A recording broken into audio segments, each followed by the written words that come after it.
Madam, आपका nation news India में आपका हार्दिक स्वागत है। मैडम, इस ऑर्गेनाइजेशन के माध्यम से और जिस तरीके से कोरोना आए दिन बढ़ता जा रहा है और लोगों की जान भी ले रहा है, लोगों को गुमराह भी कर रहा है, लोगों को बड़े पैमाने पे डरा भी रहा है, और आप इस डरावने व्यवस्था के अंदर आप घर घर जा रहे हैं, झुग्गी झोपड़ियों में जा रही हैं। जहाँ भी आप झुग्गी झोपड़ियों में जाती हो वहाँ का माहौल कैसा आप देखती हैं? देखिए, जब हम झुग्गी झोपड़ी में जाते हैं तो वहाँ का माहौल तो दर्दनीय है, बहुत देखकर दुख लगता है, क्योंकि वही लोग, वही चाहे वो झुग्गी झोपड़ी थी लेकिन वहाँ एक जान नजर आती थी।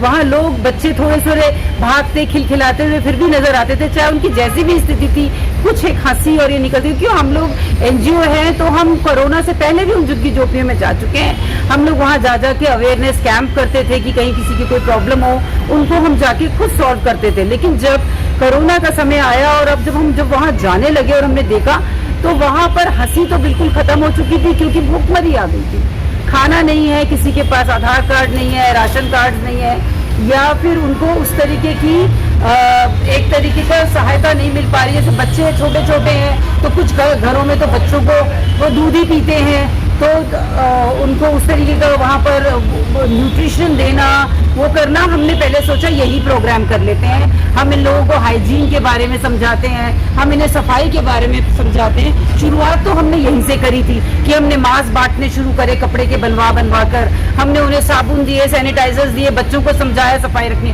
बट जब हमने धीरे धीरे हालात देखे तो वहाँ तो खाना भी नहीं है।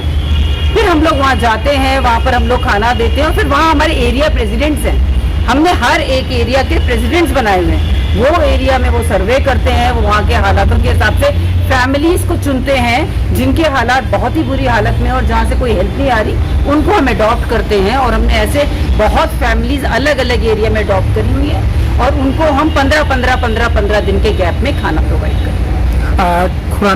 खुराना मैडम जी भी हमारे साथ में हैं, जो इस दस्ता महिला समिति की जो जनरल सेक्रेटरी हैं। मैडम, जब आप ऐसी स्लम बस्तियों में जाती हैं, आप तो अच्छे परिवार से हैं, तो उन परिवार को देख के क्या महसूस करती हैं? घृणा सी महसूस करती हैं, या ये देखती हैं कि एक हमारा व्यक्तित्व जो है एक समाज के लिए है? घृणा का तो प्रश्न ही नहीं होता। घृणा क्यों होगी? हम एक समाज में जब हम जहाँ पैदा हुए हैं, सबसे पहला हमारा ये सिर्फ अपने लिए जिंदगी जीनी नहीं होती है, उस समाज को अपलिफ्ट करना, उस समाज को उठाना, ये हमारे जीवन का मकसद होना चाहिए। और अगर ये महिला दक्षता समिति हमने ज्वाइन करी, उसको ज्वाइन करने का यही मतलब था कि समाज के लिए कुछ कर सकें, जितना कुछ हो सके। जब मैंने ये ज्वाइन की तो मैंने देखा, विनीता इसकी प्रेसिडेंट है, बिना निस्वार्थ भाव से सेवा क्या होती है, मुझे अपने पे बहुत गुरूर था कि मैं बहुत उससे करती हूँ। लेकिन जब मैंने इसे देखा, मैं ऑल द एप्रिसिएशंस फॉर हर सेवा, ये बिल्कुल जाके ये भावना तो है ही नहीं है कि हम कैसे जगह पे आ गए हैं, कैसे जगह है, किस तरह का वो है, क्योंकि हम पता है हम समाज के लिए, हमारे समाज के हमारे बच्चे हैं, ये हमारा एक परिवार है, ये जो देश है। अगर हम इसे सोचें तो इस समाज को, जब तक ये समाज सुखी नहीं होगा, हम कैसे सुखी होंगे? ऐसा नहीं होता, ये घर में सुख तक बांट लेना ही सुख बांटना नहीं होता। जब तक तुम्हारा आसपास, जब तक तुम्हारे ये लोग सुखी नहीं होंगे, आप सुखी नहीं हो सकते। हाँ, खुराना जी, जिस तरीके सरकार बार बार कह रही थी हम मदद करेंगे, लेकिन सरकार इस मुद्दे पे, जो कोरोना महामारी मुद्दे पर आम गरीब जनता तक खाना तक नहीं पहुंचा पाई। और आप जैसे ऑर्गेनाइजेशन, जैसे क्षेत्र थे, आप लोगों ने पूछाया, जब वोट लेने का समय आता है तो एक वोट जो वोटर स्लिप है जिसे वोट डालना होता है, घर घर दे के आते हैं। क्या सरकार को नहीं चाहिए था कि उन जहाँ झुग्गी झोपड़ी वोट लेना उन्हें खाना पहुंचाना चाहिए था? देखिए, जब हम वहाँ गए तो ऐसा नहीं है, हमने इस बारे में पूछा और उन्होंने कहा, ऐसा आइडेंटिफाई किया कि जैसे इन्होंने बताया, एरिया प्रेसिडेंट्स के थ्रू हमने उस घरों को आइडेंटिफाई किया जो इंटीरियर्स में थी। हाँ, जहाँ तक वो सामान गवर्नमेंट के शायद अंदर तक पहुँचना मुश्किल था। उन चीज़ों, उन लोगों को आइडेंटिफाई करके उन लोगों को हमने पहुँचाया। लेकिन उन्होंने बताया कि ऐसा नहीं है, सरकार की तरफ से भी सामान आता है। तो मैं इस चीज़ को, हम लोग नहीं मानते कि सरकार ने मदद नहीं की, क्योंकि हमारे को जो फीडबैक मिला है उसके हिसाब से उन्होंने कहा जी सरकार की तरफ से भी मदद आता है। लेकिन जैसे अब उन्होंने खाना है, अगर 2-3 किलोमीटर चल के जाना है, वहाँ से आए, लिमिटेड खाना मिला, वो नहीं पे। आपने देखा ना, एक और भी चीज़ आपने न्यूज़ में भी देखा कि हमारे चीफ मिनिस्टर, हमारे जो भी हमारे पॉलिटिशियंस में भी जो भी सीनियर हैं, वो भी हाथ जोड़ के सबके सामने कह रहे हैं कि आप लोग अपने घर से बाहर निकलें, अपने घर से बाहर निकलें और समाज की मदद करें। हम सबसे रिक्वेस्ट करते हैं कि जहां गवर्नमेंट नहीं पहुंच पा रही या जहां उनको हेल्प नहीं मिल पाई, वहां पर NGOs जाएं, समाज सुधार वाले भावना से एक नॉर्मल आदमी भी जाए। ज़रूरी नहीं है कि वो NGO से जुड़ा हो तभी उसको समाज सुधार करना है। आपको समाज सुधार हर एक सिटीजन की रिस्पॉन्सिबिलिटी बनती है। लेकिन मैं इसमें ये ऐड करना चाहूँगी कि बहुत लोगों ने, सिर्फ हमारी ऑर्गेनाइजेशन ही नहीं है, अगर ये समाज में अगर अराजकता नहीं फैली, क्राइम अगर उस तरह से रेट से नहीं बढ़ा, तो उसका कारण यही है कि लोग एक दूसरे की मदद कर रहे हैं। जिस लेवल पे जो आदमी कर सकता है वो आगे बढ़ के कर रहा है। ऑर्गेनाइजेशन उससे कर रही है, वो ज़्यादा उससे कर पाएगी। लेकिन जो इंडिविजुअल लोग भी मैंने देखा है, ऐसा नहीं है। गुरुद्वारा इसको देखिए आप, किस लेवल पे आगे जाके लंगर्स कर रहे हैं, किस लोगों को वो दे रहे हैं, किस तरह से। तो सरकार वायदे कर रही है कि हम घर घर अनाज पहुंचाएंगे, सेंट्रल गवर्नमेंट कुछ कह रही है और जो स्टेट गवर्नमेंट कुछ कह रही है। सेंट्रल गवर्नमेंट ने जो वायदे किए थे वो अभी तक पूरे नहीं हो पा रहे हैं। नहीं, ऐसा नहीं है। सेंट्रल गवर्नमेंट भी कर रही है, स्टेट गवर्नमेंट भी कर रही है। और मेरी कॉलोनी में ही सेंट्रल गवर्नमेंट के कुछ लोग आए थे और उन्होंने गरीब झुग्गी झोपड़ियों में राशन बांटा है।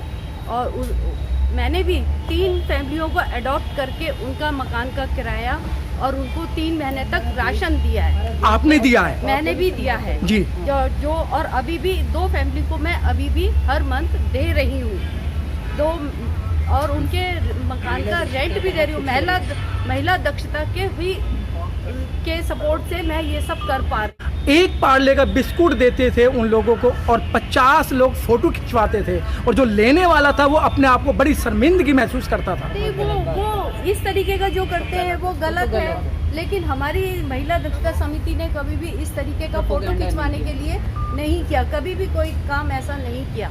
उन्होंने मतलब निस्वार्थ भाव से सबकी सेवा करने में ही उन्होंने उसको ठीक समझा। तो सेम मैं भी उन्हीं के सब साथ ही मिलके उसी तरीके का मैं कर रही हूँ। लेकिन मैडम, जिस तरीके से यहाँ 24, 25, 26 तारीख को एकदम ऐसी भगदड़ मची कि हम यहाँ मरने से अच्छा हम अपने परिवार के अंदर मरें तो अच्छा रहेगा। लेकिन मैंने बस स्टैंड पे, एयरपोर्ट वगैरह पे इस तरीके की भीड़ थी जहाँ सोशल डिस्टेंस की बात की जा रही थी, वहाँ सरकार किसी भी तरीके से मदद नहीं कर रही थी। नहीं, ऐसा नहीं है। लेकिन सब लोगों को गवर्नमेंट ने बोला था कि आप लोग सब यहाँ रुकिए, हम आपका इंतज़ाम करेंगे रहने का, खाने पीने का। लेकिन जनता इस तरीके की थी, थोड़ा सा वो उनको मतलब जल्दी थी कि हमें नहीं जाना है। तो जनता को भी थोड़ा वेट। मैडम, क्या आप नहीं मानती है कि मतलब सरकार की कमियां नहीं रही इसमें कि जब एक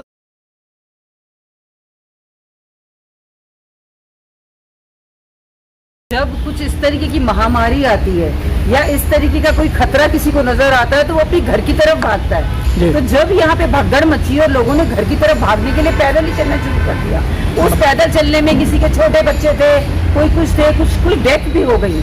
तो जब इस तरीके की दर्दनाक स्थिति लोगों ने देखी और गवर्नमेंट से अपील करी कि हम लोगों को कुछ ना कुछ ऐसा करना चाहिए कि इनके लिए या तो ट्रेन चलाएं, गाड़ियां चलाएं कि ये हम इन्हें ये दे सकें सुविधा कि अपने घर आए। हमने उन लोगों को, ये भी हमें पता है कि कुछ मीटिंग्स में ये भी हुआ कि लेबर्स को यहाँ पर हम लोगों ने ये भी वहाँ तक पहुँचाया कि आप यहीं रहो, आपको खाना पीना सब कुछ दिया जाएगा। लेकिन लेबर क्लास और दूसरी क्लास में ये एक फियर हो गया कि मर जाएंगे हम, ये पता नहीं, क्योंकि नई नई बीमारी चली थी, किसी ने देखा नहीं था। उन्होंने कहा अब तो हम मरेंगे। तो उनको लगा जब मरना ही है और सब कुछ खत्म ही होना है तो क्यों ना वो अपने गाँव जाए। तो गाँव की तरफ भागे। गवर्नमेंट ने उनको हेल्प करने के लिए गाड़ियाँ चलाई और उनके लिए ट्रेन चलाई। लेकिन गवर्नमेंट को ये idea. Press the bell icon on the YouTube app and never miss another update.